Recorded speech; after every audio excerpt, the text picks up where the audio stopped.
Hi, and welcome into today's little artsy adventure. I'm Jackie with Goodie Stash, and even though I've been doing art my whole life, I have never once used watercolor. So today that changes. I'm about to find out what it's all about.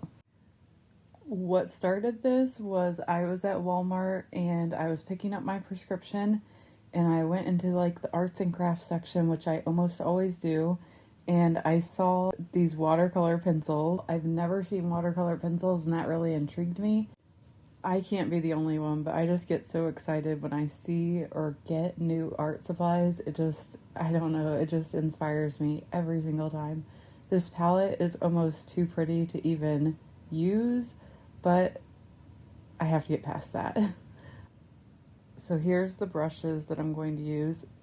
This is my inspiration. These little angels I think are really cute. And so first I decide I'm going to try to do like kind of a messy background wash. And I don't think this brush is achieving that at all. So it's not blending how I want it to blend. And I learned very quickly that watercolor is very unforgiving. It's like what you put down is it is what it is. Like with acrylic, I can paint over it, but with watercolor, it's like once it's down, it's down. So I'm going to go ahead and sketch in my little cherub here, kind of doing just like a rough outline, because how watercolor pencils work is you draw and then you activate it with water, and then it turns into the watercolor, like the painted effect. So I'm doing kind of a rough outline because I know it's going to all turn into paint, so there's no point in making it like really precise. It's more like I'm just saying I want yellow here on the hair, I want this color on the skin. And I'm also trying to kind of get an idea of the layout, like how big's the head going to be, what is the body going to look like. And I am trying to look at that reference photo and mirror it for the most part. This is just like a practice activity for me. But one thing you should know about me is I really struggle to draw people. I'm better with drawing cartoon people than regular people, but I'm definitely very out of practice. I realized pretty quickly into this.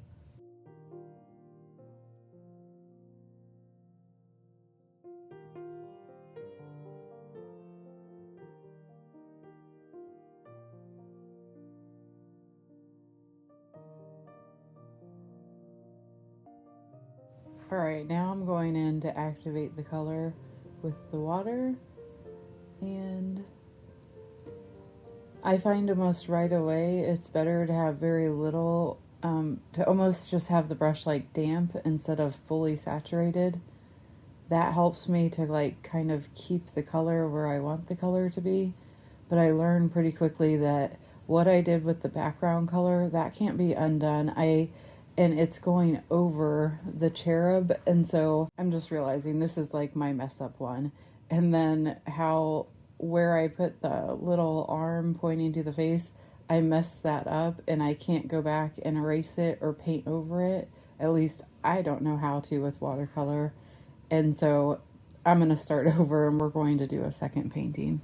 All right, so for this one, my reference photo is one of my vintage fabrics that I have either sold or I have for sale, I can't remember, in my shop. But I just love the detail on these florals. It just is so artistic, and I'm not going to match the colors. I'm going to do like my own thing with the colors, but I'm just going to kind of take the general shape of the flower as my inspiration and just build from there. So this one already feels better because it's less precise, so it's kind of like more abstract. It can kind of be whatever because it's organic, it's in nature, right? Versus trying to draw the little mini person. So I decided not to do a background color based on what I learned from the last one.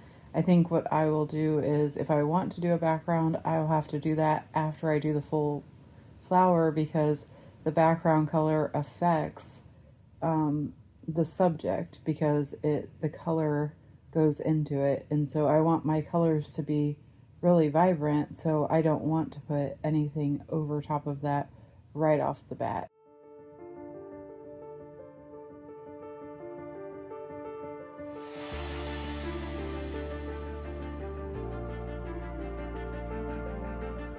Okay, now that I have the basic details and outline, I go ahead and start saturating it with water and bringing out the watercolor effect. I'm already feeling more comfortable, but at the same time, it feels weird to like draw something and then when you add the water, you're kind of undoing everything you did in a way. It's different. Like I'm getting used to it. I still don't know how I feel about this.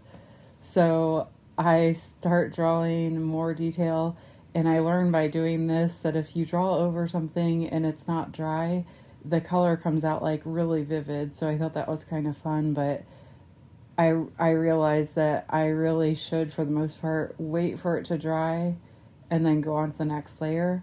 But because I'm impatient, I decide I'm just going to work on like this area and then I'll go back to that area. And that's sort of my strategy because when I'm creating, I get into the flow and I don't want to like set it to the side, wait for it to dry, and come back. So I want to do as many layers as I can. So I work in little sections. And then when I add the water, I tend to go over all the same color and then move on to another color so that I'm not having to wash my brush as much in between, like rinse out the brush. I really do like how the watercolor is looking on the flower though. I like the effect it's giving on the flower. And this is sort of the process, is like back and forth, like doing the detail with the pencil, then adding the water, then moving on to another area until that area is dry. Then I can add more pencil on top of it.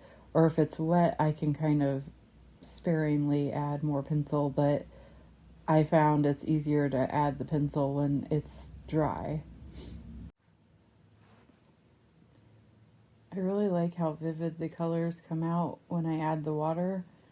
It is kind of this very relaxing process at this point. I'm sort of getting into it and I'm feeling a little more comfortable with how it goes, and I just prefer to keep the brush damp but not very wet so that way I can kind of preserve a lot of what I've done with the pencil. And so once I kind of find that way that I can control it, I start to feel a lot more comfortable with it. There is still a lot that's out of my control, and that I struggle with because I'm used to acrylic paint, so I'm used to just being able to, like, if something doesn't work, I just go over it. And that's not how it works with watercolor, because a lot of times when I put something on there and it doesn't work, it's in an area where I'm not adding something darker on top, so then it just becomes part of the final piece. That or start over, but in this case I kept going.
So this is a good point for this to dry. There's nothing else I can add to it until it dries. So I'm going to set that aside and I'm going to work on the angel, the second angel that I went ahead and already sketched out. So now I'll add water to this and see how this one goes. I really struggle to get the limbs to look how I want them to look whenever I'm drawing people. But since this is a cartoon person, I was like, it's not really that big of a deal if the arms and the legs don't look realistic. Like, let's just go with it. Let's have fun. And that's the thing about doing stuff like this. It reminds me, like, not to, I need to make time to do stuff like this because it pushes me outside of my comfort zone. And then when I do it, I always feel better. And it's easy to push things like this off because you're like, oh, well, I have to do this, this, and this. And this feels like a luxury or unimportant. But I find for my overall like happiness and fulfillment, doing art every day is like, it's basically, it's almost essential. It should be mandatory for me. So I'm to the point where I definitely do art every week, but I would love to work my way up into doing it every single day. What do you think? How often do you create? Getting the skin to be colored, but without dragging the features into it was kind of a challenge.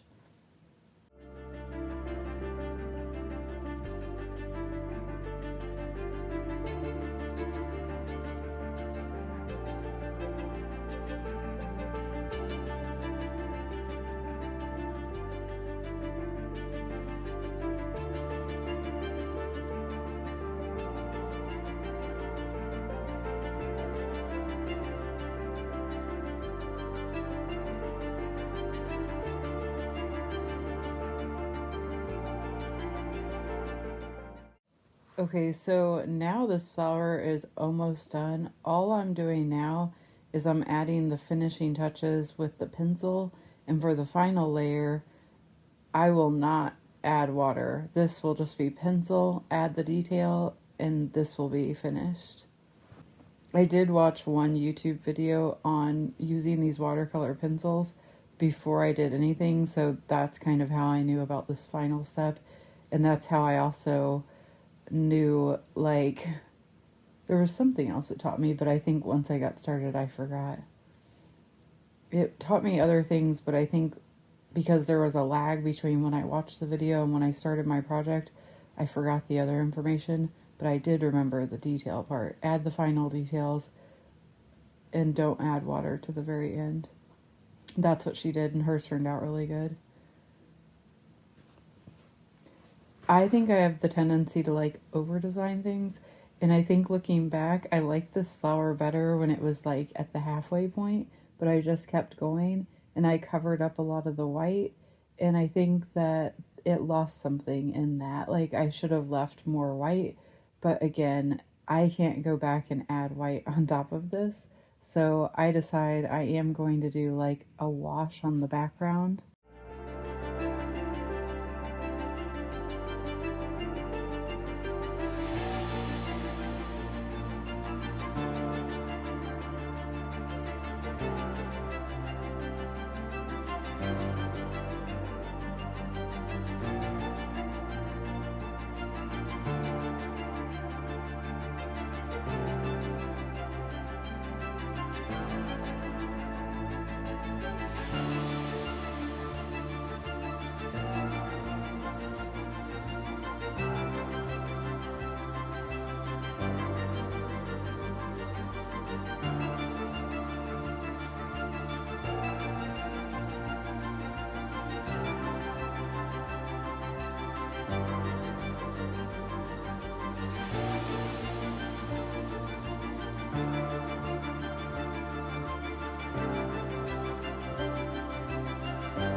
I added a lot of water to do the background, and then I found if I add too much and I take a dry paper towel, I can pick up the paint, a lot of the excess paint.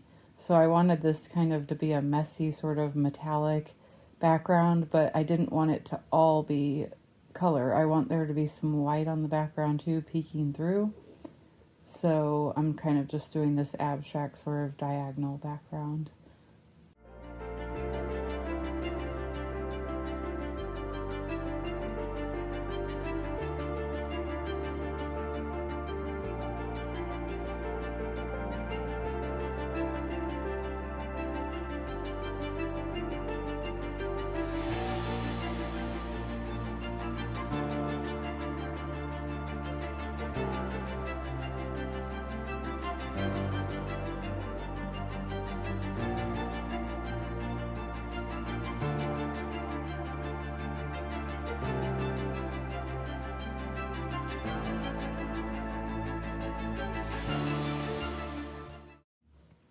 And here is how it turned out.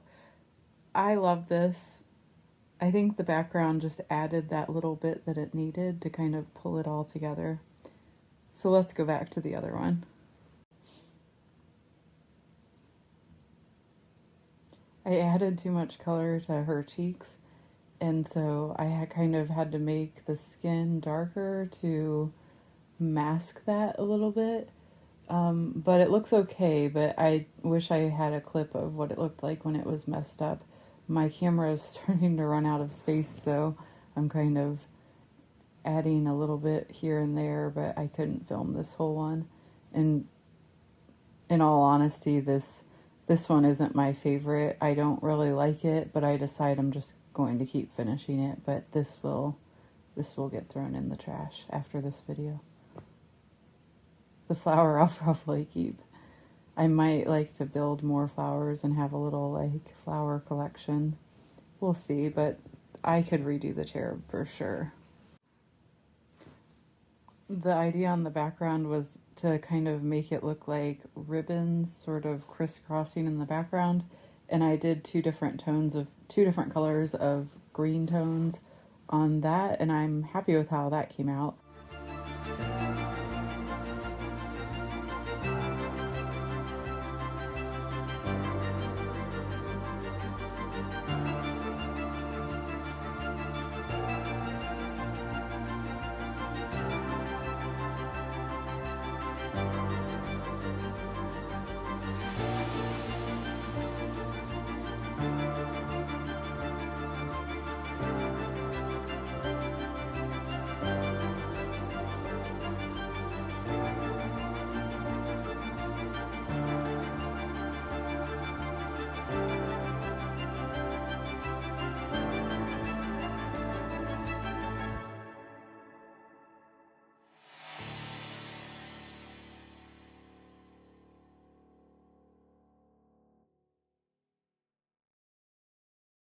So now I'm adding in a lot more texture to the hair, and overall I'm not like super unhappy with how this turned out, except I like her eyes, but I don't like how I did her legs. It's like I should have added another foot and I didn't, so that bothers me, but otherwise this is how that came out.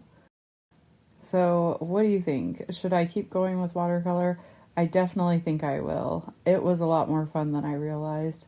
It's so different than regular paint, but at the same time, the cleanup is so much easier. I kind of enjoy that because cleaning up is like one of my least favorite things about painting. And I was able to chip off on these watercolors throughout the week because they're so low maintenance. It's just like water and paint, and then boom, just pick it up, let it dry, come back to it. It's cool.